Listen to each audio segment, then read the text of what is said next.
Ay, chicos, disculpen, estaba apagado el audio, disculpen. Mil disculpas, por favor. Le comentaba de que se había producido la unificación alemana y entonces Alemania al unificarse se convierte en potencia, una potencia que va a ser rival de Inglaterra. Entonces por ahí ya las tensiones se iban dando, ¿no? Rivalidad entre Inglaterra y Alemania, ¿sí? Ahora, por otro lado, Francia con Alemania tienen problemas, porque cuando Alemania se unifica, ¿sí? Cuando Alemania se unifica, le quita territorios a Francia, le quita territorios a Francia. Y al quitarle territorios surge una rivalidad. Entonces, mira, ¿qué es lo que pasa? Inglaterra, rival comercial con Alemania, y Francia en problemas territoriales con Alemania. Esas tensiones que se dan es lo que se conoce como la paz armada. Es el comienzo del desarrollo de la paz armada. Y mira, para que vayas teniendo una idea, quiero que leas un ratito lo que está ahí en esta primera pantalla. Sí, léelo por favor para luego hacerte la explicación del caso. Pero ya más o menos la idea principal ya te la di. ¿Sí? A ver, léelo por favor.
Bien, chicos, entonces ahora sí ya lo leíste ya, ¿no? ¿Qué dice ahí?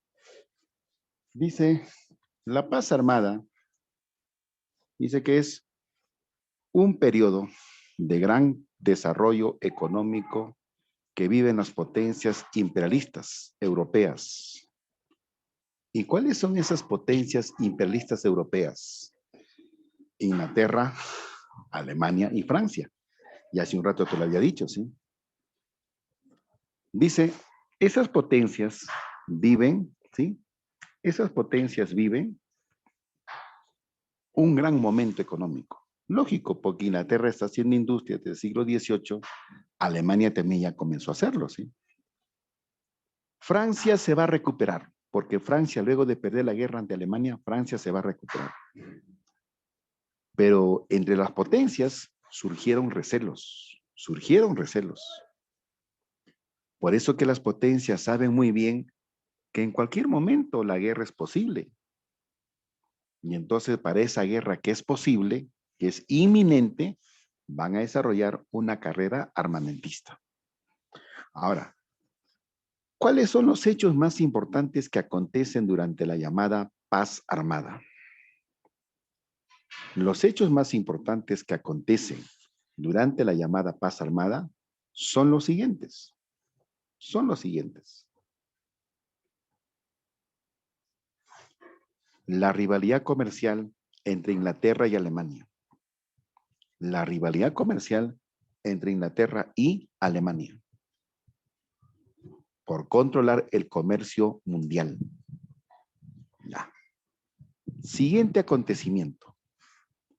Los reclamos territoriales de Francia al Segundo Reich alemán por las provincias de Alsacia y Lorena. Los reclamos territoriales de Francia al Segundo Reich alemán por las provincias de Alsacia y Lorena, porque esos territorios había perdido Francia. Pero ese no es el único problema entre Francia y Alemania. El otro problema que hay entre Francia y Alemania es la disputa por Marruecos. Marruecos, carrera armamentista, mi estimado Omar Jesús Sánchez Solano. Fabricar industria militar. A eso se refiere carrera armamentista. Y por ejemplo, en el marco de esa carrera armamentista, ¿qué cosa van a empezar a fabricar? Tanques que se estrenaron en la Primera Guerra Mundial. Los submarinos, que los alemanes lo utilizan muy bien para hundir embarcaciones inglesas y también peruanas por si acaso. Eso es carrera armamentista. El gas mostaza, por ejemplo, que se estrena en esta Primera Guerra Mundial. ¿Quedó, estimado Solano Sánchez, quedó clara la explicación? ¿Me confirmas para repetir en todo caso? Ya. De nada, Omar Jesús Sánchez Solano. Sigamos. El Imperio Austrohúngaro, o simplemente llamado el Imperio de Austria-Hungría, se disputaban el control de la región balcánica, generando más rechazo en esa región la amenaza austrohúngara, y eso se materializó con el atentado de 1914. Ya. Dice Imperio Austrohúngaro. Sí, Austria con Hungría formaron un imperio en el año 1867. En su propósito por expandir sus dominios territoriales, también van a pretender ocupar territorio de Yugoslavia, Grecia, ¿no? Aunque Yugoslavia ya no existe, ¿no? Pero ese territorio donde están Serbia, ahora sí creo que con Serbia me entiendes, Serbia, Croacia, Montenegro, Macedonia, esos territorios quieren ellos someterlo, pero tienen rechazo de parte de los serbios, y eso se va a ver materializado en el atentado de 1914. ¿Qué otro acontecimiento más? Se dio la guerra ruso-japonesa entre 1904 y 1905, disputándose un territorio llamado Manchuria, allá en Asia. Ahora, la victoria para Japón estaba cantada hace rato, porque Japón, revise el tema anterior, Japón ya hacía industria, la llamada era Meiji. San Marcos ha preguntado sobre la era Meiji. ¿Qué cosa es era Meiji o Meiji, como quieras? Cuando Japón empieza a desarrollar industria. Cuando Japón empieza a desarrollar industria. Entonces, esa guerra Japón lo termina ganando. ¿Y qué efecto genera en Rusia? Descontento, desazón. El resultado, en 1905 estalla una revolución rusa. La famosa revolución de Petrogrado. ¿Ya? Siguiente lámina, Juancito, por favor.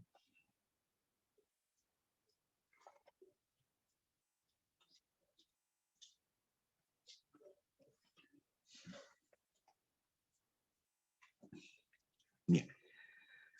Ahí tienes un mapa que precisamente grafica las tensiones que hay en Europa por cuestión de territorios. ¿Sí?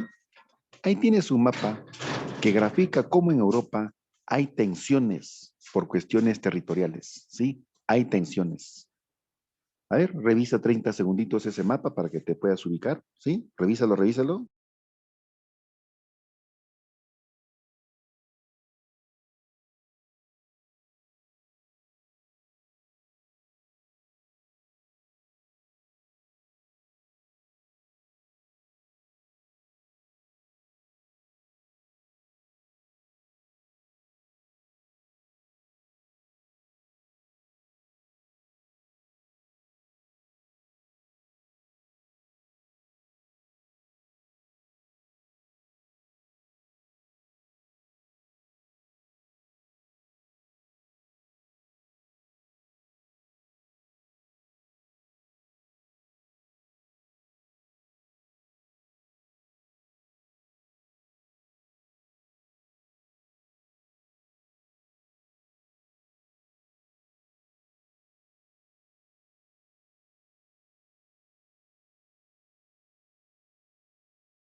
Ahí, chicos, vamos a continuar, ¿ya? Mira, no sé si te había comentado, pero a Juan sí se lo dije y obviamente usted me merece respeto, ¿sí? ¿No? Siempre hay que respetar al alumno. Mira, hoy te estoy haciendo la clase desde provincia, ¿ya? Estoy ahorita en la sierra y mira pues qué diferente el clima, ¿no? Puedes ver ahí en el reflejo de la cámara, ¿sí? Estamos acá con la familia en la ciudad de Jauja, ¿no? Primera capital histórica del Perú, que me supongo, sí te comenté cuando hicimos el tema de invasión, ¿no? Española. Jauja es la primera capital del Perú. Entonces, desde ahí te estoy haciendo la clase. Dentro de un ratito voy a salir ahí a dar una vuelta por el paisaje para que veas, ¿no? En el fondo, ¿sí? No hay como la sierra, ¿sí? No hay como nuestro país. Todo lugar es bonito, ¿sí? Claro, pues, pero sí se escucha bien, ¿no? Lo importante es que lleguemos bien, ¿ah? ¿Sí? Eso es lo más importante, ¿sí? Ah, ya, ya. Sí, sí, sí. Es motivante, no hay estrés del carro, la bulla, no hay nada. Acá todo es tranquilo, ¿sí? Ya, chicos, ahora sí. Juancito, pásame la siguiente lámina, Juancito, por favor. Estamos motivados, Juancito. A ver, ¿qué más acontecimientos se dieron durante la paz armada, esta vez en América? ¿Qué, profe? ¿La paz armada también llegó a América? Claro, hay tensiones que se generan en América también. Por ejemplo, la independencia de Cuba. Dice, a finales del siglo XIX e inicios del siglo XX, entre 1868, para ser más exacto, hasta 1902, Cuba lleva a cabo su proceso de lucha por la independencia. Recuerda que Cuba hasta entonces era colonia española. Así como nosotros fuimos colonia de España hasta 1824, Cuba también lo fue hasta 1902, colonia española. Mientras que a nosotros, en la lucha por nuestra independencia, nos apoyaron los ingleses, a los cubanos, quienes lo apoyaron fueron los estadounidenses. Ahora mira, dice ahí,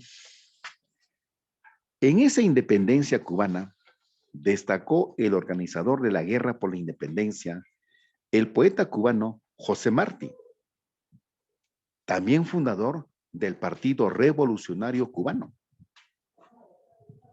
Ahora mira una cosita. Estados Unidos, tras esa independencia y mediante la enmienda Platt, de 1901, se atribuyó ser protector de Cuba. ¿Qué cosa es enmienda? Para los estadounidenses, enmienda es una reforma constitucional. Lo que nosotros aquí en Perú llamamos reforma constitucional, ellos lo llaman enmienda. Entonces, según esa reforma constitucional, ellos se atribuyen ser protectores de Cuba. Razón por la cual, Estados Unidos pone pues a los gobiernos que le vienen gana en Cuba hasta cuando triunfó la revolución de Fidel Castro, ¿sí? Entonces, ¿por qué forma parte de la paz armada la independencia de Cuba? Porque Estados Unidos ya advertía con esa acción, ya Estados Unidos advertía su afán imperialista, su afán expansionista, ya lo advertía, ¿sí? Ya. Luego viene la Revolución Mexicana. La Revolución Mexicana estalló en 1910. Tuvo carácter nacionalista y agrarista. En esta Revolución Mexicana se luchó contra el gobierno del dictador Porfirio Díaz, un personaje tipo Fujimori que quiso perpetuarse en el poder y cada vez nomás se reelegía y se reelegía. Fíjate la fecha de cuándo a cuándo gobernó, Porfirio Díaz. Desde el año 1884 hasta 1911. Ahora, en esa revolución cubana participan muchos personajes, pero obviamente dos son los más emblemáticos: Pancho Villa y Emiliano Zapata. Lamentablemente, Estados Unidos, que también mete su cuchara en esta revolución, trató de desvirtuar, de desprestigiar la imagen de Zapata y de Villa, presentándolos como delincuentes. No, ellos no eran delincuentes, ellos eran luchadores sociales. Ellos querían reivindicar al campesino mexicano. Por eso que su revolución tiene carácter agrarista y sobre todo nacionalista, ¿sí? Ahora, fíjese usted, esos personajes a quien Estados Unidos calificaba de delincuentes, de borrachos, fueron los personajes más importantes de la revolución. Y fíjate lo que dice Emiliano Zapata. Una frase que inclusive más tarde aquí en Perú, el general Velasco también lo va a decir. La frase decía: la tierra es para quien la trabaja, ¿sí? Ahora, uno de los logros más importantes que tuvo la Revolución Mexicana fue finalmente elaborar su constitución, la Constitución de Querétaro. Siempre cuando se habla de América Latina y los documentos, logros que se aportaron a la humanidad, siempre va a destacar la llamada Constitución de Querétaro. Muy bien. Listo, chicos. A ver, refuercen eso, refuercen.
Bien, chicos, vamos a continuar, ¿no?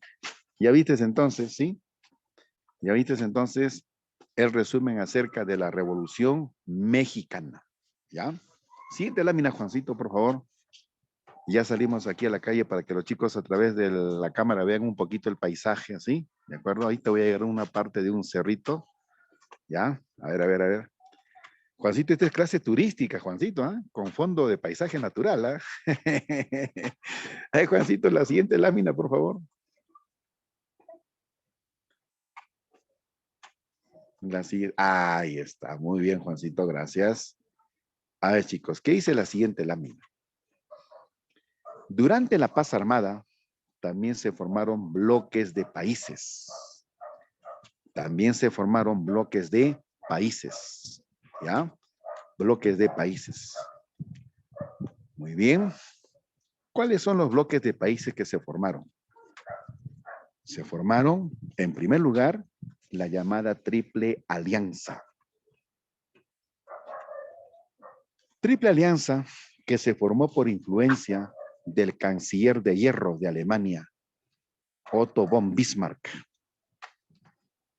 ¿Qué países integran la Triple Alianza? La Triple Alianza lo integran el Imperio Alemán, el Segundo Imperio Alemán, con Guillermo I, el que fue rey de Prusia y se convirtió en emperador de Alemania. También lo integra el Imperio de Austria-Hungría, con su emperador llamado José Francisco. Y también lo va a integrar el Reino de Italia, con su rey llamado Víctor Manuel. ¿Ya? Víctor Manuel II. Bien. ¿Qué más? La Triple Entente. La Triple Entente se formó inicialmente como Entente Cordiale, ¿sí? Se formó inicialmente como Entente Cordiale. ¿De acuerdo? Ahora, ¿qué países formaban la Entente Cordiale inicialmente? Inglaterra con Francia, ¿sí? Inicialmente es Inglaterra con Francia, ¿de acuerdo? Inicialmente es Inglaterra con Francia. Pero en el año 1907, a esa Entente Cordiale se suma Rusia. Entonces, ahora ya con Rusia va a quedar con el nombre de la Triple Entente.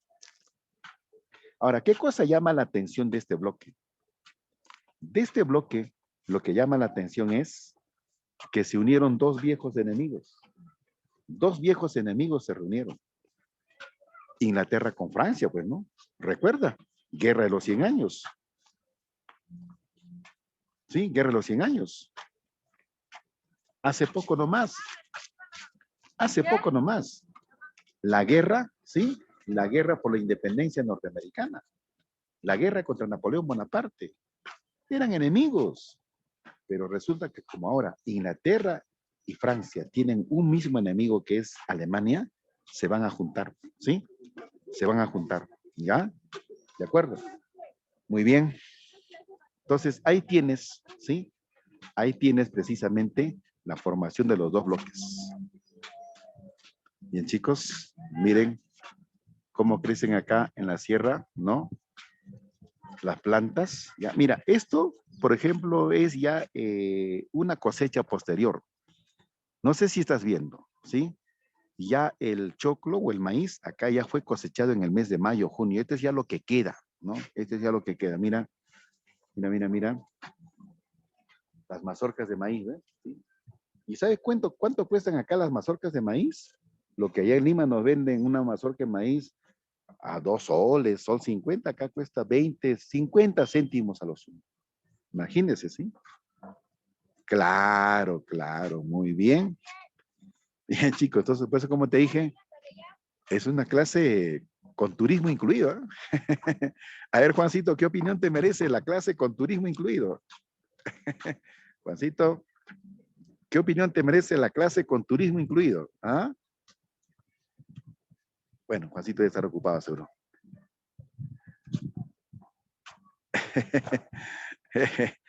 Muy bien. Listo, chicos. Muy bien. Tú está ahí, dice, ¿no? Muy bien. A ver, Juancito, la siguiente lámina, por favor. La siguiente lámina, ¿ya? A ver, vamos a ponernos ahora en otra posición. Vamos a ir más hacia parte, hacia arriba, hacia el cerro. A ver. La siguiente lámina, Juancito, por favor. No se preocupe, Juancito. Le pedía su opinión, Juancito, pero posiblemente estaba ocupado usted. No se preocupe, Juancito, ¿sí?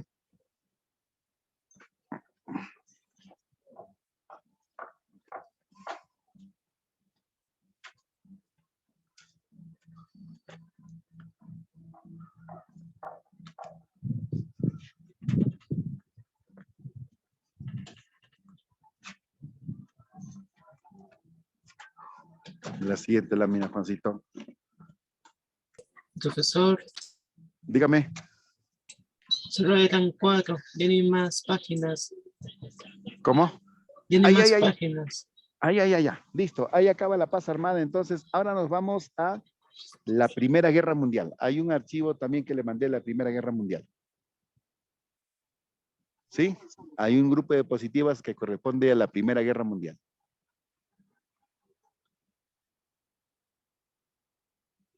Sí, ahorita lo que siento, ya lo encontré. Ya lo encontraste, muy bien. ¿Quién está pasando las diapositivas? ¿Usted? ¿Cuál es su nombre? O sea, yo soy el alumno Fabián. Ah, Fabián. Muy bien, Fabiancito. Listo. Ya. Ah, ya, muy bien. Ahora sí. Listo. Bueno, Fabián, ¿qué te parece la clase con turismo incluido? Te dije.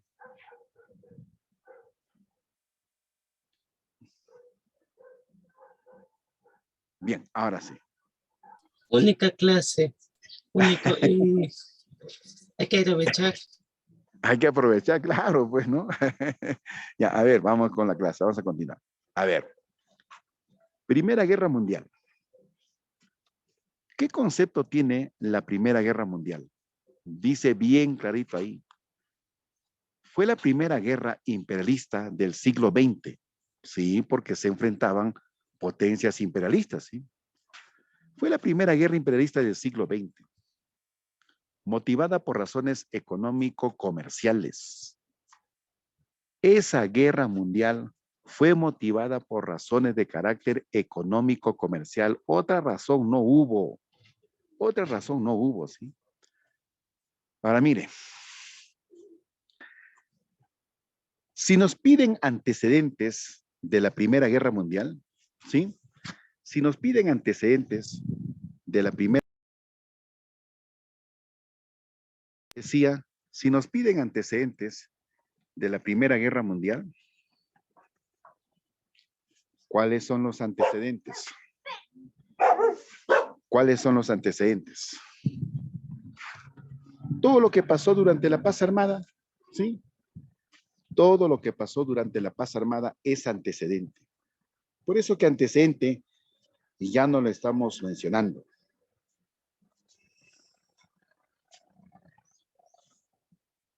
Por eso que antecedentes ya no lo estamos mencionando.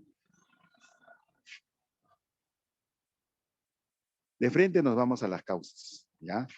De frente nos vamos a las causas. A ver, le decía, de frente nos vamos a las causas. Ya, a ver. Primera causa.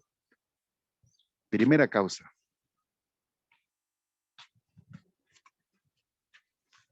La gran rivalidad comercial entre las potencias Inglaterra y Alemania por dominar los mercados y colonias del mundo. Por dominar los mercados y colonias del mundo. ¿Ya? Y eso viene pues como consecuencia de la revolución industrial. Segunda causa. Segunda causa. El exaltado nacionalismo alemán y balcánico. ¿Sí? El exaltado nacionalismo alemán y balcánico. A ver, ¿por qué el nacionalismo alemán? Recuerda que los alemanes están viviendo su segundo imperio y los alemanes quieren dominar la mayor cantidad de territorios en Europa. Entonces, ahí se ve manifestado o expresado su nacionalismo, ¿sí? ¿Y por qué hablamos del nacionalismo balcánico? Hablamos del nacionalismo balcánico, ¿sí? Hablamos del nacionalismo balcánico porque los pueblos balcánicos, especialmente Serbia, rechazan a como dé lugar la amenaza austriaca. Y por eso es que la guerra comienza ahí, pues sí. Por eso es que la guerra comienza ahí. Ya. ¿Y cuál es la tercera causa? La tercera causa es la rivalidad entre la Triple Entente y la Triple Alianza. La rivalidad entre la Triple Entente y la Triple Alianza. Muy bien. Pretexto. Toda guerra tiene pretexto. La guerra contra Chile tiene pretexto. La guerra contra Irak por parte de Estados Unidos tiene pretexto. Las guerras médicas de Grecia tienen pretexto. Tiene su pretexto. Las guerras púnicas entre Roma y Cartago tiene su pretexto. Ahora que estamos hablando de la Primera Guerra Mundial, también tiene su pretexto, ¿sí? ¿Cuál es el pretexto para que estalle la Primera Guerra Mundial? El pretexto es, ¿sí? El pretexto es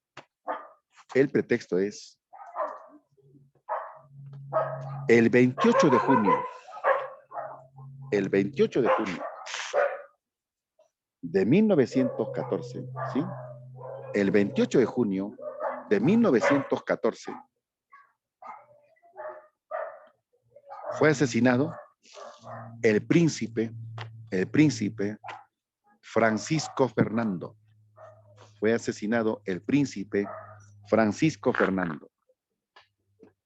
Francisco Fernando era príncipe ¿de dónde? De Austria-Hungría.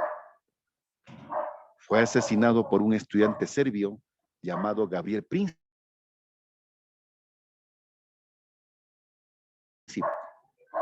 Lo asesinaron.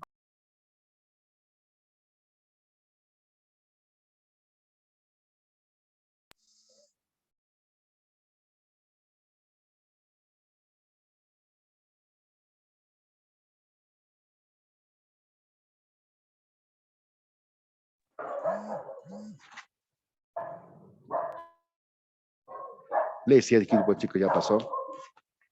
Lo asesinó un estudiante serbio de apenas 19 años de edad.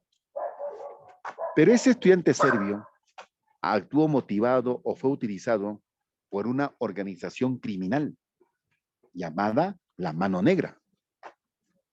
Ahora, la Mano Negra es un nombre que van a utilizar varias organizaciones criminales. Acá se trata de la Mano Negra de Serbia, ¿sí? Acá se trata de la Mano Negra de Serbia. ¿Cuál era la frase que tenía la Mano Negra de Serbia? Unificación o muerte. Esa era su frase. Unificación o muerte. Muy bien. Claro, pues sí. Claro. Muy bien, Alejandra. Alexandra, ¿no? María Alexandra, muy bien.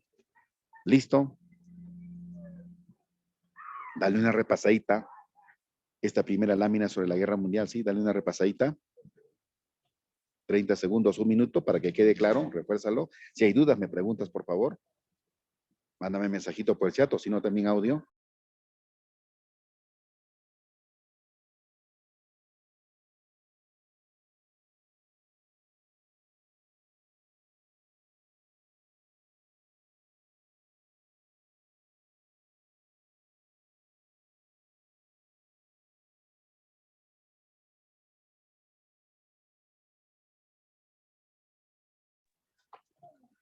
Mándame mensajito de audio o a través del chat si algo queda en duda.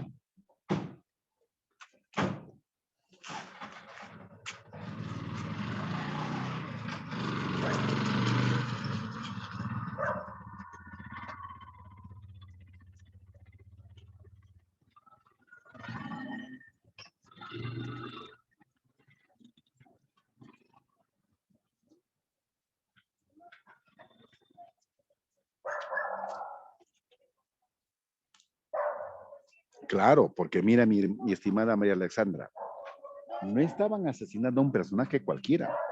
Estaban asesinando al archiduque príncipe austrohúngaro. creo que era pues motivo más que suficiente para que Austria reclame, ¿sí? Era motivo más que suficiente para que Austria reclame, ¿sí? ¿De acuerdo? Muy bien. Ya. A ver. Pasamos a la siguiente lámina, estimado amigo.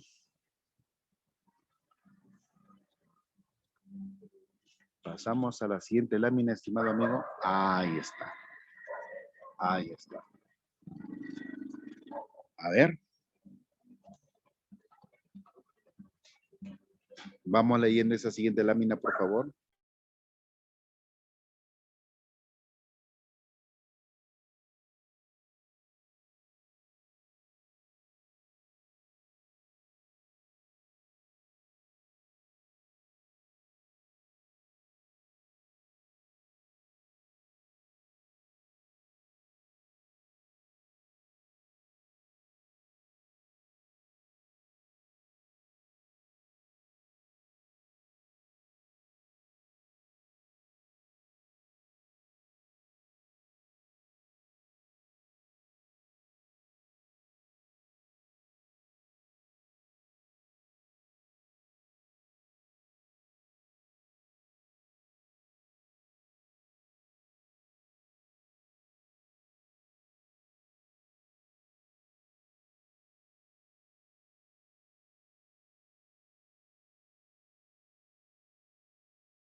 Ahora sí.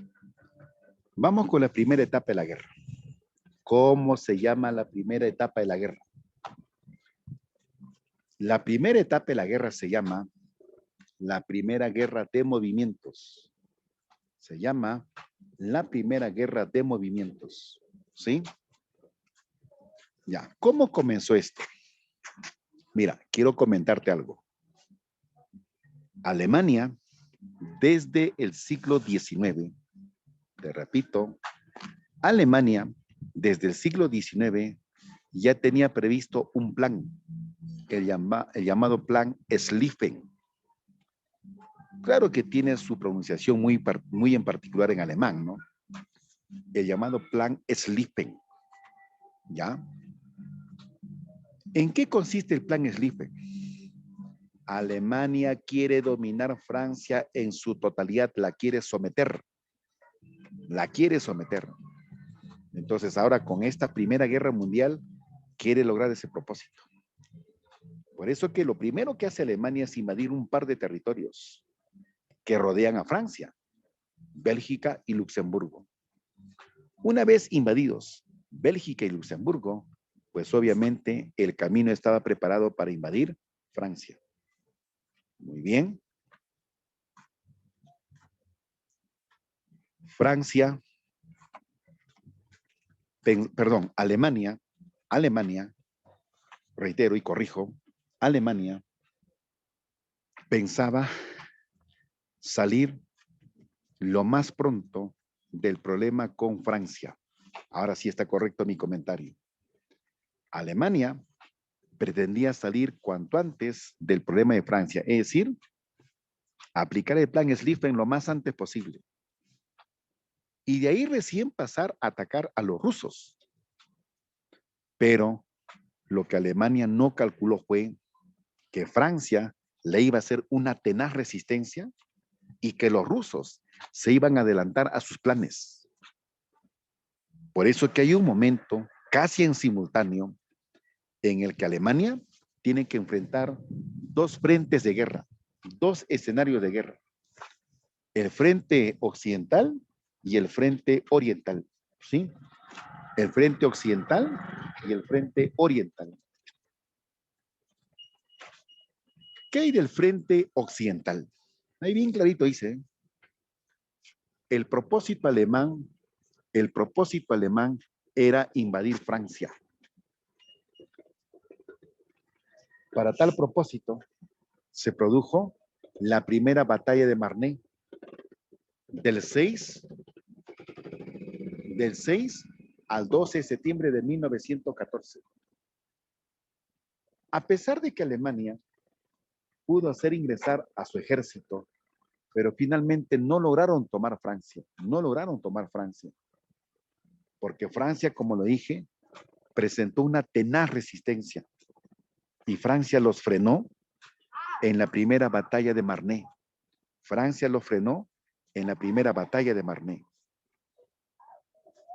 Dice, Alemania no pudo invadir Francia a pesar de estar a 30 kilómetros de París. En la defensa de los franceses, en la defensa gala, destacó el general francés Joseph Joffre. Ante tal peligro, porque París está en peligro, ante tal peligro, Burdeos fue la nueva capital. Pero eso fue por un tiempo. Ahora, al no poder tomar Francia, los alemanes van a volcar toda su fuerza militar hacia los rusos. Hacia los rusos. Hola. Hacia los rusos. Entonces, ahora hablamos del llamado frente oriental. ¿Ya? ¿Qué hay del frente oriental? Rusia pretendía invadir Alemania, pero los alemanes contienen ese avance ganando en las batallas, la primera batalla de Lagos Masurianos y la batalla de Tannenberg en 1914. ¿Sabe qué es lo que pasa, amigo? Rusia a ese frente de batalla envió 9 millones de soldados. Pero esos 9 millones de soldados en gran parte eran campesinos y no estaban bien preparados. Por eso que en un tiempo breve y de manera contundente, los alemanes los derrotaron. Y la derrota rusa se consuma cuando pierden en la segunda batalla de Lagos Masurianos en febrero de 1915.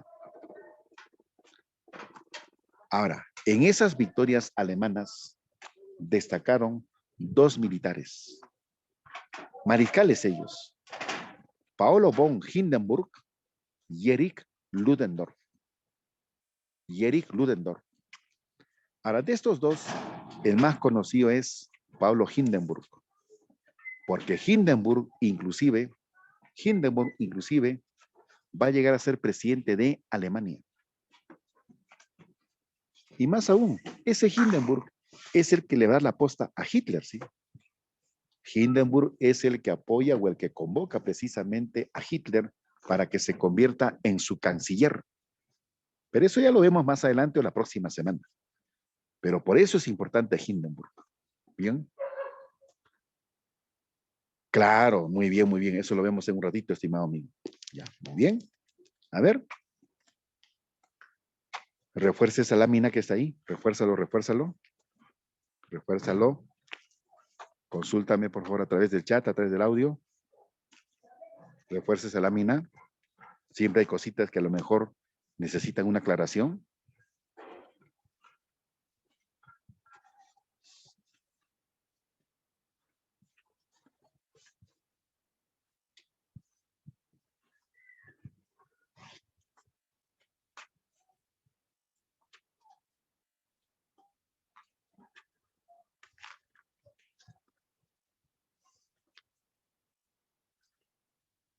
Refuerza con una lectura.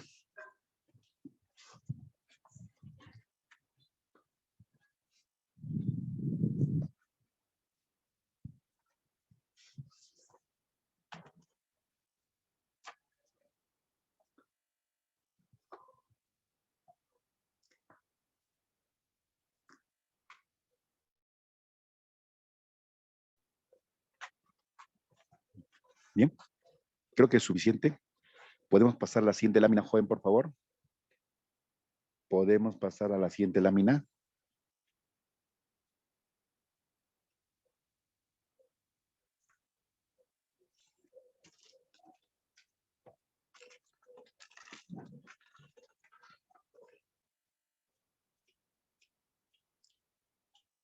¿Podemos pasar a la siguiente lámina, por favor?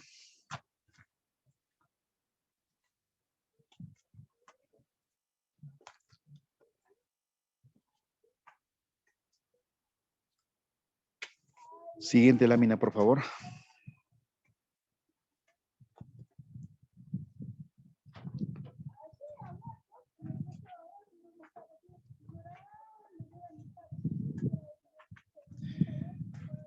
Siguiente lámina, por favor. A ver si le pasan la voz al encargado. Siguiente lámina.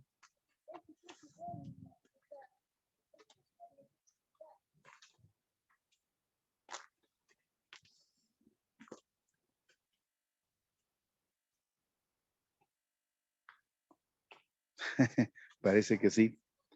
A ver, amigo, la siguiente lámina, por favor.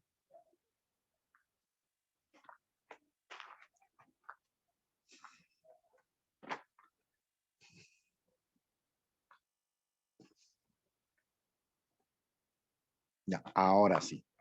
Muy bien, gracias. Ahora sí. ¿Qué dice la siguiente lámina?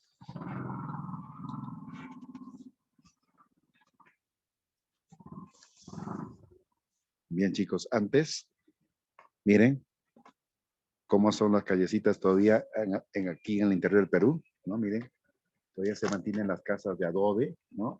Con sus tejados, ¿no? Su tejado a doble caída, ¿no? Con eso ellos evitan que las lluvias invadan o inunden sus casas, ¿sí? Todavía se mantiene la arquitectura tradicional, o sea, puro adobe nada más, ¿sí? Puro adobe. Y mira, en esta casa, por ejemplo, estás viendo, ¿no? En esta casa, por ejemplo, se mantienen todavía las puertas de madera y altas, ¿no? Como si los de provincia fuéramos altos, pero esa era tradición, pues, ¿no? ¿Ya? Muy bien, chicos. ¿Listo? Vamos a continuar. A ver, ¿qué hice ahí? La segunda etapa es la guerra de posiciones o del desgaste. Así se llama. Guerra de posiciones o del desgaste. ¿Qué hice al respecto? Guerra marítima. Lo primero que hubo fue la guerra marítima. Inglaterra, y no nos estamos equivocando, Inglaterra le declaró a Alemania bloqueo marítimo comercial. Inglaterra le declaró a Alemania bloqueo marítimo comercial. ¿Ya? Eso mismo Napoleón Bonaparte había hecho con ellos. No sé si te acuerdas del tema de la semana, a ver, debe ser la semana anterior o anterior, ¿no? Hace 15 días. Napoleón Bonaparte declara bloqueo continental contra Inglaterra. Ahora, eso mismo que Napoleón hizo con ellos, ahora los ingleses lo hacían con los alemanes. ¿Y cuál va a ser la respuesta de Alemania? La respuesta de Alemania va a ser declarar la guerra marítima ilimitada, ¿sí? Declarar la guerra marítima ilimitada. ¿En qué consiste la guerra marítima ilimitada? Toda embarcación que no sea alemana, toda embarcación que no forme parte de la Triple Alianza, deben ser hundidas por los submarinos alemanes, porque Alemania ya está con los submarinos. Ahora, eso trajo un resultado, pues sí. El 7 de mayo del año 1915, por acción del submarino alemán U-20, el transatlántico inglés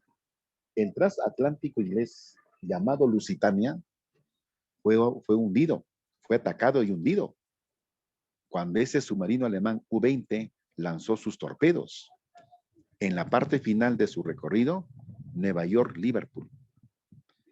Ahora, obviamente, en esa embarcación Lusitania viajaban más de 1,200 pasajeros, de los cuales más de 100 eran estadounidenses. Y ese fue el pretexto que tomó Estados Unidos para más tarde comprometerse en la guerra. Pero fue pretexto nada más. Las razones van a ser otras y luego lo vamos a explicar. Ahora, entre Inglaterra y Alemania también se dio un combate, el llamado combate de Jutlandia. En 1916, Inglaterra venció a los alemanes en la disputa por el control comercial sobre los mares del norte y el Báltico. Ya. Ahora mire, antes de pasar a la guerra de trincheras, ¿sí? antes de pasar a la guerra de trincheras, ¿sí? Antes de pasar a la guerra de trincheras, déjame decirte algo.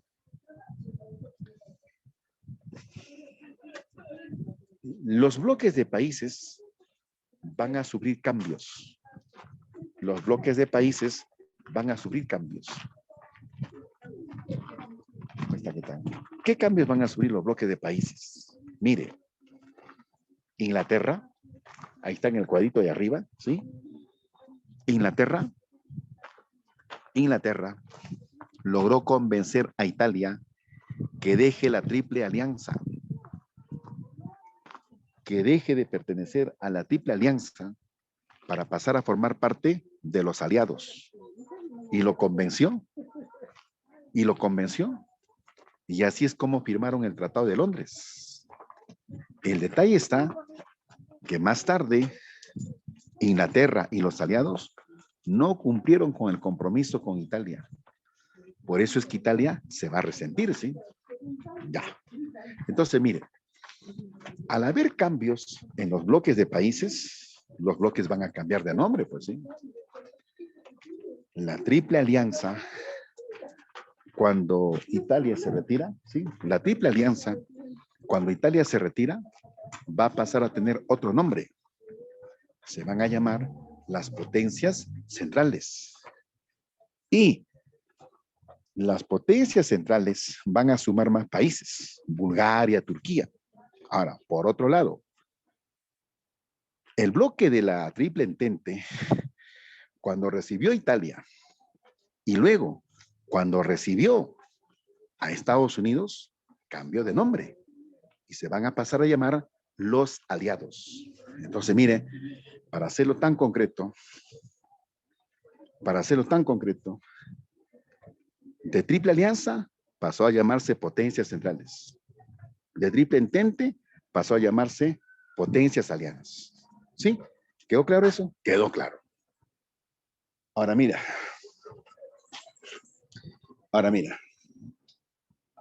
Guerra de trincheras. ¿Qué cosa es guerra de trincheras? Guerra de trincheras. Guerra que se llevó a cabo de frontera a frontera entre Francia y Alemania. La trinchera es como una acequia, es como una canaleta que tiene profundidad 2,5 metros y tiene de ancho 2,5 metros y tiene una longitud de aproximadamente 800 kilómetros. Hay trinchera francesa en la frontera de Francia con Alemania. Hay trinchera alemana en la frontera de Alemania con Francia. Las trincheras están separadas máximo de 400 a 500 metros, no más. Metros, no kilómetros, metros. ¿Cuál es el propósito de la guerra de trincheras? El propósito de la guerra de trincheras es debilitar las fronteras y proceder a su respectiva invasión. Muy bien. En esa guerra de trincheras hubo 2 batallas memorables, Verdún y Somme. Ahora mire, prácticamente todo el año 2015 las tensiones calmaron, no se dieron muchos enfrentamientos, porque los franceses estaban, y los alemanes obviamente también, estaban abocados a construir sus trincheras. Sí, sus trincheras. Bueno, en la batalla de Verdún, Alemania no pudo debilitar la resistencia francesa. Alemania no pudo debilitar la resistencia francesa. Y en la batalla de Somme, Francia, con apoyo inglés, derrotaron a los alemanes. Entonces, eso es lo que pasa en esta guerra de trincheras. ¿Sí? Muy bien, chicos. Dale una repasadita a esto. Algunas preguntas las voy a contestar, pero quiero que también lo repases, ¿sí? Dale una repasadita a esa lámina.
A ver, me dice usted, si sobre este tema de la Primera Guerra Mundial han venido preguntas. Uf, cantidad de preguntas.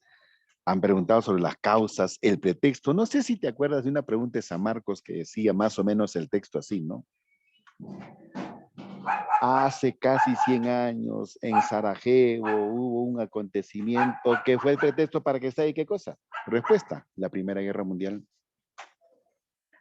Otra pregunta que recuerdo del examen de admisión San Marcos decía, ¿cuál fue la principal causa, ¿no? Para que estalle la guerra? Rivalidades o disputas por controlar mercados y colonias. Otra pregunta que hicieron. Otra pregunta que hicieron. ¿Qué países integran cada uno de los bloques, no? Tanto el bloque de la Entente como el bloque de la Triple Alianza, ¿no? Entonces, sí, señorita, jovencito que me preguntó, Primera Guerra Mundial han venido cuántas preguntas. Y eso que todavía no llegamos al Tratado de Versalles. Las consecuencias de la guerra. Ahorita llegamos ahí. A ver, la siguiente lámina, por favor, si fueras tan amable. La siguiente lámina, si fueras tan amable. La siguiente lámina, si fueras tan amable.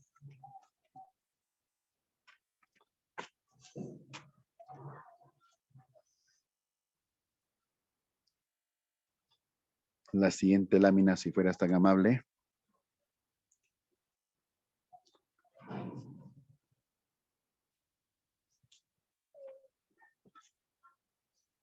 Ahora sí. La siguiente etapa. La Segunda Guerra de Movimientos. Mire, para esa Segunda Guerra de Movimientos, hemos separado los acontecimientos que se dieron en 1917 y los que se dieron en 1918. ¿Ya? Los acontecimientos de 1917 y de 1918. 1917. 1917. En Rusia, debido a los constantes fracasos en la Primera Guerra Mundial, en Rusia estalla la revolución, primero la revolución menchevique, y luego en el mes de octubre, la otra revolución, la revolución bolchevique. Ya. Eso por el lado de Rusia. Ahora, por el lado de Estados Unidos, el presidente de Estados Unidos, Woodrow Wilson, decide el ingreso de su país a la guerra. Decide el ingreso de su país a la guerra. Para tal motivo, o por tal motivo sería, envió a Europa 1.000.000 de soldados. ¿Te imaginas 1.000.000 de soldados? Al mando del general John Pershing. Ese presidente Wilson es el autor del documento que se llama Los 14 puntos. Los 14 puntos del presidente Wilson, que precisamente van a servir de base para la redacción del Tratado de Versalles. Ahora mire, Estados Unidos ingresó a la guerra, y ahí hacemos una pausa. Ingresó a la guerra poniendo dos pretextos, argumentando dos pretextos. El primer pretexto que pone Estados Unidos, el hundimiento del Lusitania.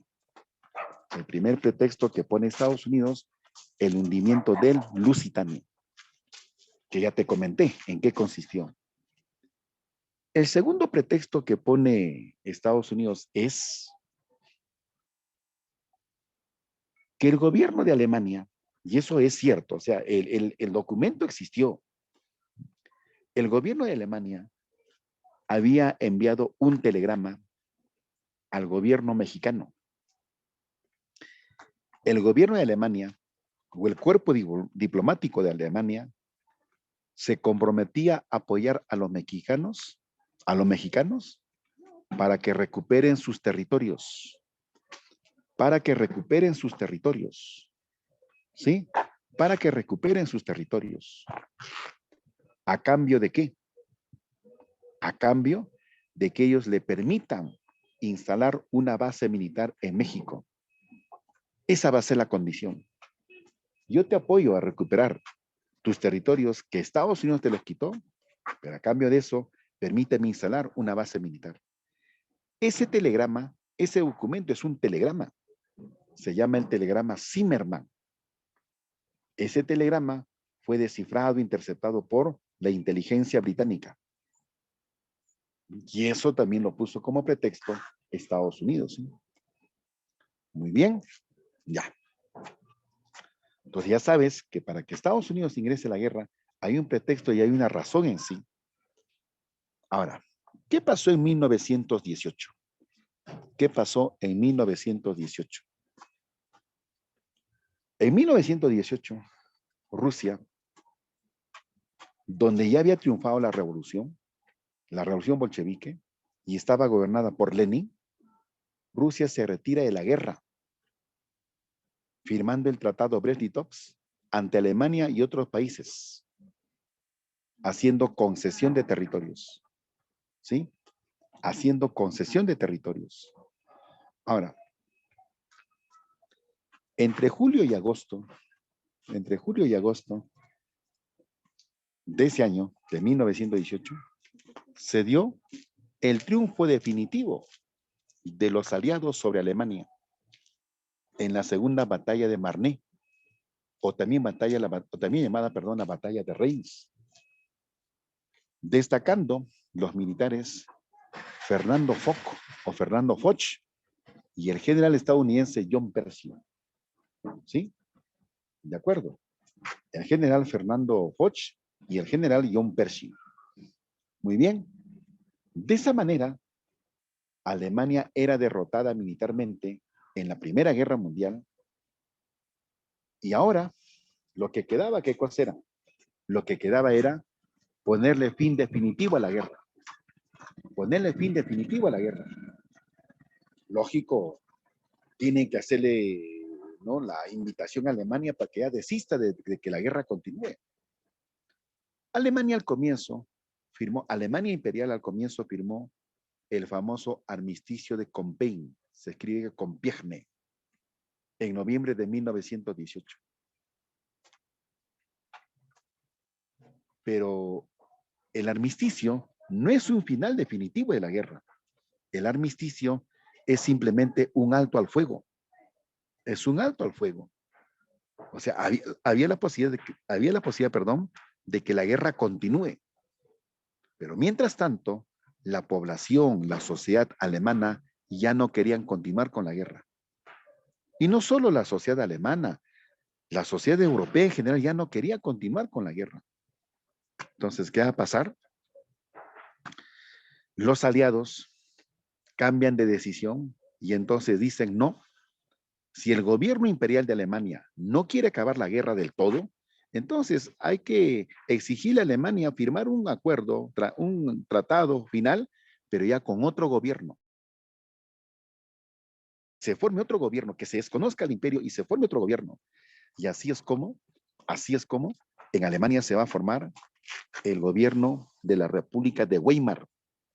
Y esa República de Weimar es la que finalmente firma el Tratado de Versalles, que a continuación lo vemos precisamente, ¿sí? A ver, páseme la siguiente lámina, amigo, por favor. Páseme la siguiente lámina.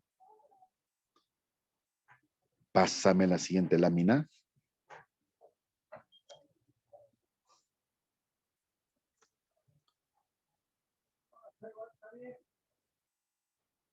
Pásame la siguiente lámina.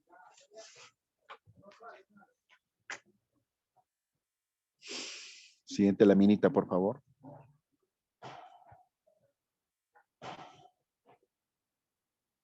Chicos, hasta ahí está entendible, ¿no? ¿Sí? Hasta ahí está entendible, ¿no? ¿Me confirmas, por favor? Ya. A ver, al amiguito, díganle que pase la siguiente lámina, por favor. Ya, ahí está. Tratado, antes. Ahí, Tratado de Versalles. Firmado el 28 de junio de 1919. ¿Qué importancia tiene el Tratado de Versalles? pone fin definitivo a la Gran Guerra, que es así también como le llaman a la Primera Guerra Mundial, ¿sí? El tratado lo firmó a nombre de Alemania la República de Weimar. Ese era un nuevo gobierno, pues sí. Ese era un nuevo gobierno de la República de Weimar, con su presidente Federico Ebert. Con su presidente Federico Ebert. Ya no es el gobernante, el Kaiser, ¿sí? Ya no es el gobernante, el Kaiser Guillermo II, no, ya lo desconocieron, ya.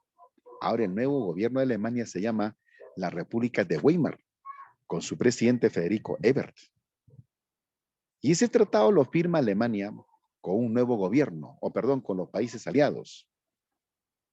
Francia, anfitrión del tratado, Inglaterra, Estados Unidos e Italia. Italia está, pues sí, a pesar de que Italia fue derrotada por Austria en la guerra, ¿sí? A pesar de que Italia fue derrotada por Austria en la guerra, pero Italia va a estar ahí. Ya. Contra Alemania se tomaron una serie de sanciones. Contra Alemania se tomaron una serie de sanciones en los más de 400 artículos que comprendían el Tratado de Versalles. ¿Cuáles son las primeras o las principales sanciones que se tomaron contra Alemania? Las principales sanciones. En primer lugar, Alemania debía indemnizar por todos los daños causados durante la guerra. En otras palabras, Alemania asumió una cuantiosa deuda. Deuda que Alemania recién lo terminó de pagar en el año 2010, durante el gobierno de la canciller Angela Merkel. ¿Ya? Ahí recién terminó de pagar su deuda contraída en Versalles. Debe devolver a Francia, las provincias de Alsacia y Lorena. Además, se le prohibió anexar territorios. Eso preguntó San Marcos este año. Cuando Alemania, después de la guerra, años después de la guerra, anexó Austria, ese era un peligro. Y eso fue, perdón, la pregunta que hizo San Marcos este año en el último examen, ¿sí? Alemania debe quedar desmilitarizada, tanto su industria como su ejército. Se le permitió tener máximo 100,000 soldados y unas cuantas guardacostas. Alemania debe renunciar a sus colonias en el África. Dichas colonias se lo tienen que repartir dos países, Francia e Inglaterra. Y por último, Alemania debe entregar al Kaiser Guillermo II para ser procesado como criminal de guerra, como instigador, ¿no?, de perturbar la paz mundial, pero el Kaiser desapareció. Al Kaiser nunca lo entregaron. Y por último, ¿ya? Y por último, debe someterse a la Sociedad o Liga de Naciones. ¿De acuerdo? Muy bien. Entonces, esa es la importancia que tiene el Tratado de Versalles. A ver, por favor, a este punto, sí quiero que le des una reforzadita con la lectura, ¿sí? Dale una reforzadita con la lectura.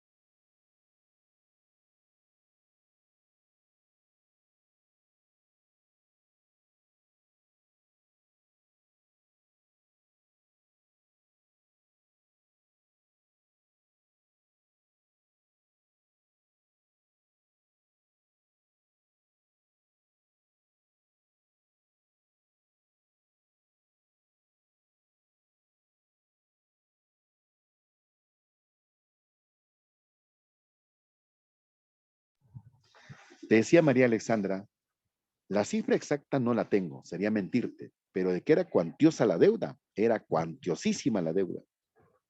A ver, dice, allá, mire, como Alemania quería mantener su imperio, entonces Alemania quería anexar territorios, pero el Tratado de Versalles se lo va a prohibir. Pero más tarde, cuando Hitler llega al poder, no hizo caso, pues, ¿no? Por eso que una de las causas para que estalle la Segunda Guerra Mundial, ¿cuál fue? El incumplimiento de Alemania al Tratado de Versalles, ¿sí? El incumplimiento de Alemania al Tratado de Versalles. Claro, los nazis no cumplieron, pues. Muy bien, espero que con eso te haya podido apoyar. Así es, Omar Jesús Sánchez Solano. Sí, tienes toda la razón. Y ese es el tema que vemos la próxima semana. Pero a ver, antes que se nos vaya la idea, dale una repasadita acá al Tratado de Versalles, ¿sí? Que es importantísimo.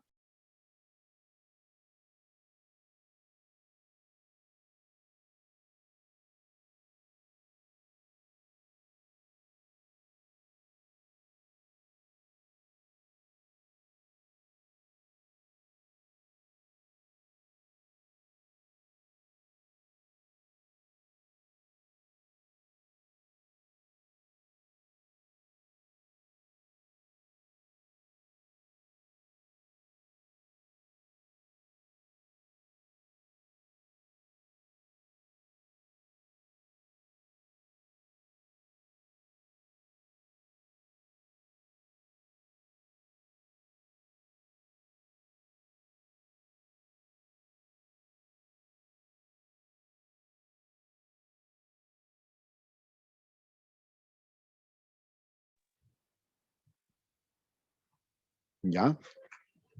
¿Ya revisaron el Tratado de Versalles? Sí, ¿no? Ya. Pasamos a la siguiente lámina, por favor. Ahí está, mire.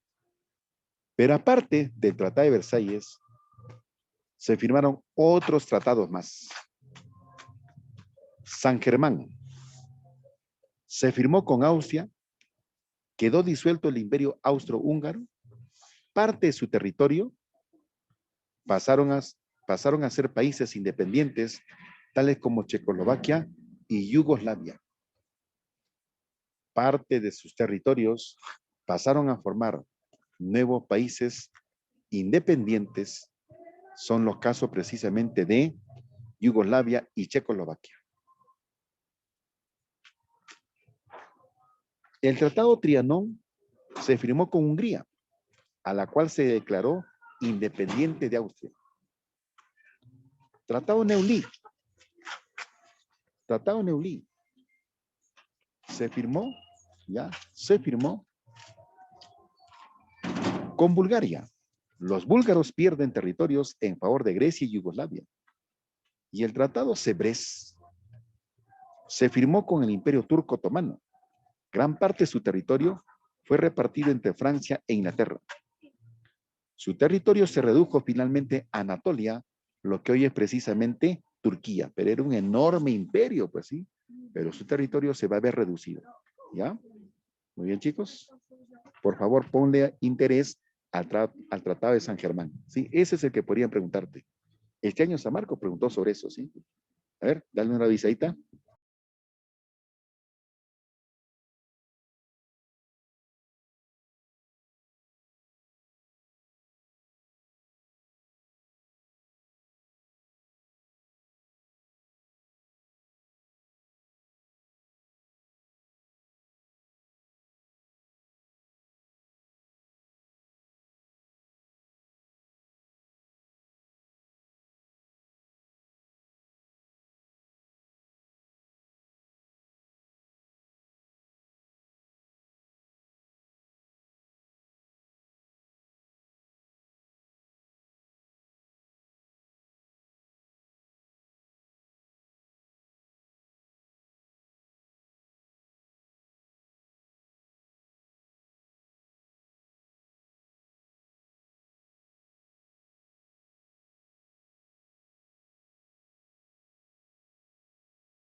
Bien, chicos, ya revisaron esos tratados. Ahora pasamos a la otra lámina, por favor, sí.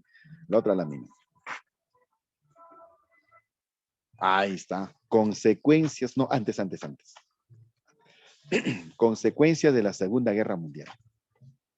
Definitivamente Europa perdió todo tipo de protagonismo. Europa ya no va a ser el continente referente.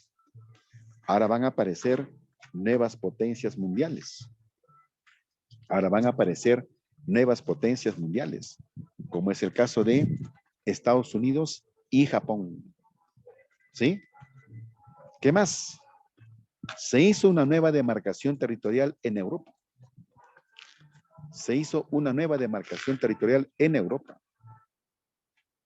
Imperios que se desintegraron, como el caso del Imperio Austrohúngaro y el Imperio Turco Otomano, pues sí, que el Imperio Turco Otomano fue reducido a su mínima expresión, ¿sí? Se formaron nuevos países, nuevos estados nada más, ¿no? Perdón, se formaron nuevos países y aparecieron, ¿cuáles de ellos? Polonia, Estonia, Letonia, Lituania. Territorios que pertenecían antes a Rusia, pero por la firma de ese tratado, Brest-Litov los dejó independientes. Yugoslavia y Checoslovaquia. Dos países que aparecieron, pero que ya con el transcurrir de la historia desaparecieron. Hoy ya no existe Yugoslavia nada, ni siquiera el nombre. En cambio, Checoslovaquia todavía mantiene nombre, ¿no? República Checa, República de Eslovaquia, pero ya no están juntos. Y Finlandia. Cayeron los últimos regímenes absolutistas en Alemania y en Rusia. Cayeron los últimos. No. Estas son consecuencias de la guerra, mi estimada María Alexandra. Estas son consecuencias de la guerra. Cayeron los últimos regímenes absolutistas en Alemania y en Rusia. En los países vencidos de Europa Occidental, Europa Occidental, surgieron movimientos totalitarios, como el fascismo en Italia. Claro, eso fue después ya. Eso ya fue cuando termina la Guerra Fría, ¿sí? Lo que usted me dice de Lituania es cuando termina la Guerra Fría. Te decía que en los países vencidos de Europa Occidental surgieron movimientos totalitarios como el fascismo en Italia y el nazismo en Alemania. ¿De acuerdo?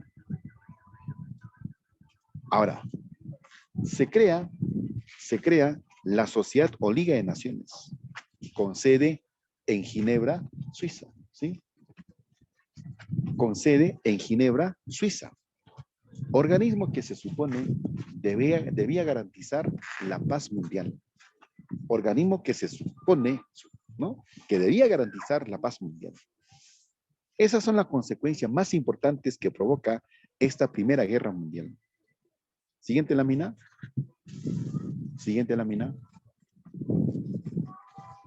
Ahora mira, terminada la Primera Guerra Mundial y hasta cuando estalló la Segunda Guerra Mundial, se vivió el denominado periodo de entreguerras.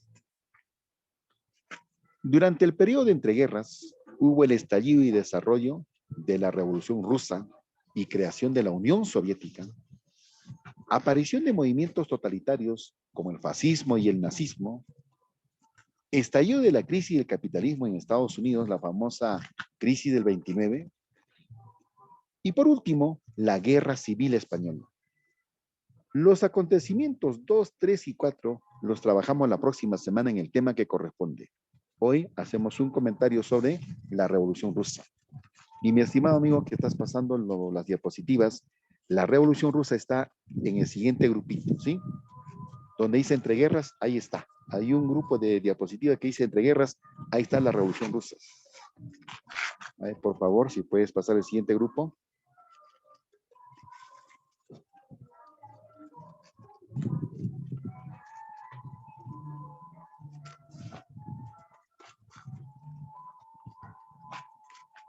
El siguiente grupito.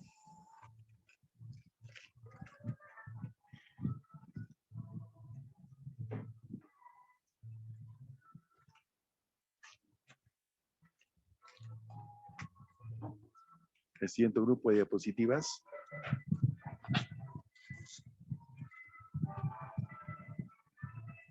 Ahí está, ahí está. Dice ahí, Revolución Rusa. Concepto. Proceso de lucha político-militar que enfrentó a los soviets. ¿Qué son los soviets? Los soviets son consejos de obreros, campesinos y soldados. Esos son los soviets, ¿sí? Esos son los soviets. Contra el régimen zarista.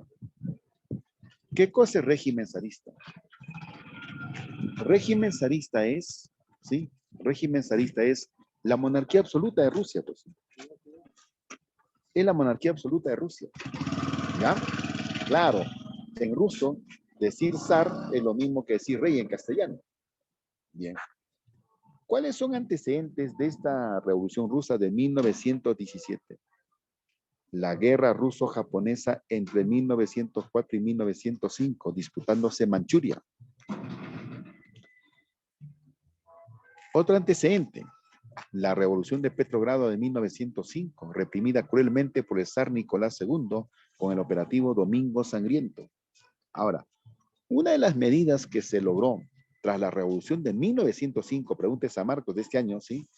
Fue la creación del Duma o el Parlamento, que se supone que debía elaborar una constitución. Pero el rey o el zar Nicolás II simplemente nunca elaboró la constitución. Por eso que siguió gobernando de manera arbitraria, autoritaria. Ahora, ¿cuáles son las causas para que estalle la Revolución Rusa de 1917? La influencia ideológica del marxismo. No hay revolución si no hay ideología. Para la francesa fue la Ilustración, ¿te acuerdas? Ahora para la rusa va a ser el marxismo. Otra causa, el desprestigio político del zar. Ese zar Nicolás II y todo su equipo de gobierno estaban ya totalmente desprestigiados. La crisis económica y la profunda desigualdad social, además de la pobreza y explotación que gran parte de Rusia vivía. ¿Qué tal? ¿Cómo está? Y por último, el rotundo fracaso que tuvo Rusia en el desarrollo de la Primera Guerra Mundial. El rotundo fracaso que Rusia tuvo en la Primera Guerra Mundial. Fracaso, derrota que prácticamente ya lo tenía para el año 1915, pero que la terquedad y la irresponsabilidad de los gobernantes rusos fue prolongar su participación hasta más tarde. Y todo era derrota tras derrota, ¿sí? Ahí tienes entonces las 4 causas del por qué se dio la Revolución Rusa. Siguiente lámina, por favor. Mire, la Revolución Rusa tiene 2 etapas. La menchevique, o liberal también lo llaman, que provocó la renuncia del zar, se pasó al establecimiento de un gobierno republicano a cargo de Kerensky, Alexander Kerensky, pero ese gobierno no llevó a cabo reformas como se esperaban. El único logro importante de la revolución menchevique fue haber logrado la renuncia del zar al trono. ¿Sí? Ahora, Alexander Kerensky gobierna una república liberal, burguesa. Los cambios que realmente necesitaban el pueblo no se dieron. Ahí dice, ve, aplicó reformas superficiales insuficientes para solucionar la situación de caos y crisis que Rusia vivía.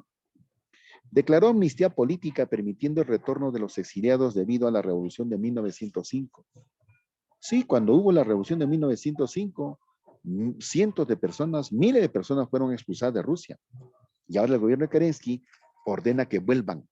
Y entre los que vuelven, ¿quién va a estar? Lenin, Vladimir Ilich Ulyanov, Lenin. Lenin, al día siguiente de su retorno a Rusia, anunció la famosa tesis de abril. Un documento muy famoso que anuncia Lenin.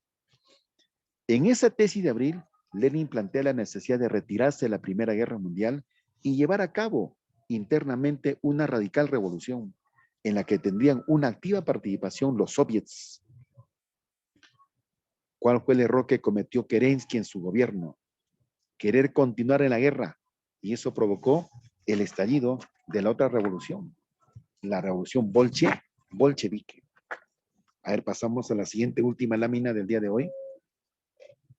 Vamos con la revolución bolchevique. Ahí está. La de octubre o bolchevique o la de los radicales. Se estableció un gobierno republicano revolucionario, presidido por Lenin, y le acompañan en el gobierno Trotsky, Stalin y los comisarios del pueblo. Durante el gobierno de Lenin, se expulsó a capitalistas nacionales y extranjeros, confiscándoles sus bienes. Se firmó el Tratado Brest-Litovsk ante Alemania, Bulgaria, Imperio Turco Otomano y el Imperio Austrohúngaro, haciéndole concesiones territoriales, y con eso se retiró de la guerra. Ahora mira, cuando Inglaterra, Francia y Estados Unidos se enteran de eso, obviamente consideran que Alemania es más peligrosa, por eso que todos los esfuerzos lo vuelcan o lo trasladan para terminar de derrotar a los alemanes. Lo que se dio pues en la segunda batalla de Marne. Ordenó fusilar a toda la familia de zar para que más tarde nadie reclame el trono. Hubo guerra civil entre rojos y blancos, comunistas y capitalistas. Ganaron los rojos. Aplicó la nueva política económica que tenía rasgos de capitalismo. Curiosamente, sí. Curiosamente tenía rasgos de capitalismo. Organizó la Gosplan. La Gosplan es la Comisión Estatal de Planificación Económica, que se supone que va a planificar todo aquello que va a ser el desarrollo económico de Rusia en adelante. En 1922 quedó conformada la llamada Unión Soviética. En 1924, tras la muerte de Lenin, surge la disputa por el poder entre Trotsky y Stalin. Finalmente el que se impone es Stalin. Siguiente lámina, la última, por favor. La última. Y va a comenzar pues un gobierno dictatorial de Stalin, ¿sí? Ahí la última laminita, por favor, la siguiente. Ahí está. Mire, de Stalin, cuando repases el resumen, ponle énfasis, por favor, a los planes quinquenales, y también a la firma del tratado con Alemania nazi, el tratado Molotov-Ribbentrop o pacto de no agresión. Pero ese pacto de no agresión se vuelve a mencionar en el tema de los nazis. Por eso que nosotros hoy, como Revolución Rusa, quedamos hasta acá.